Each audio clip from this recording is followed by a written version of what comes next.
Руслан Халухаев не может нарадоваться новому Дому культуры. Он обходит один за другим кабинеты, рассматривая все с интересом. Руслан проживает в Плиево уже больше 30 лет, и такой подарок, по его словам, селу был необходим. Раньше на различных сходах граждан и массовых мероприятиях приходилось ютиться вот в этих приспособленных помещениях 70-х годов застройки. Но все это теперь осталось в прошлом. Раньше вот все мероприятия, связанные с какими-то общественными вопросами, проходили в здании администрации села.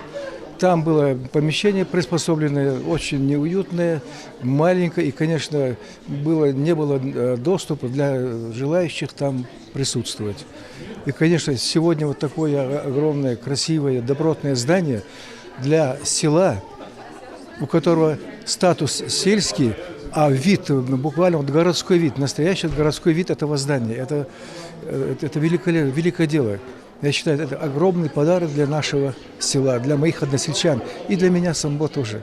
Пока остальные готовятся на улице к приезду главы, эти юные гармонистки репетируют перед своим выступлением. Просторные и светлые кабинеты теперь не только радуют глаз, но и накладывают на них особую ответственность, считает их вокальный руководитель. Теперь очень красиво, хорошо, условия, все есть, гармошки есть, дети, прекрасно, все хорошо. Мы очень рады, спасибо. В новом Дворце культуры созданы все необходимые условия. Большой и просторный актовый зал на 200 человек, кабинет хореографии и изобразительного искусства, библиотека. И все это будет доступно для всех желающих посетить различные творческие кружки.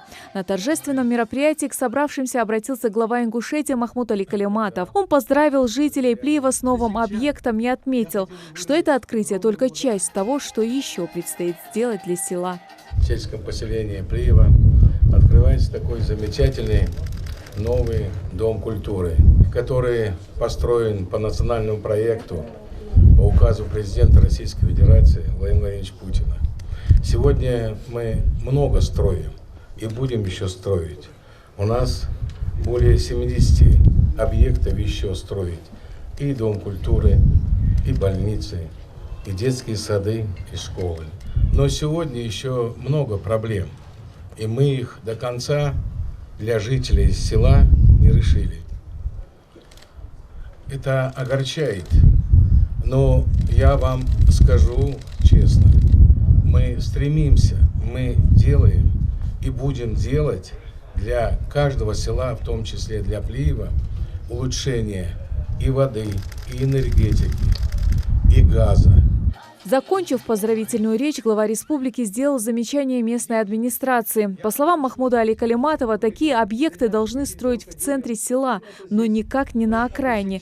Ведь делается это в первую очередь для подрастающего поколения. Как же сюда будут дети добираться?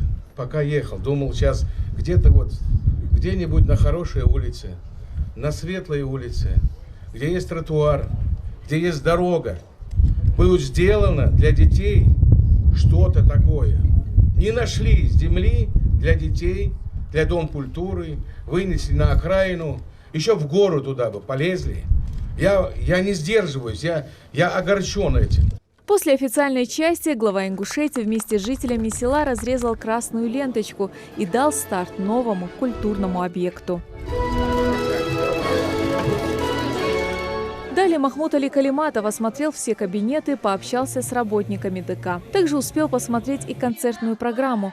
Выступая перед собравшимися, глава Ингушетии обещал жителям села обеспечить максимальный доступ к новому Дому культуры. Значит, транспорт сюда определите. Какую логистику вы сделаете, я не знаю.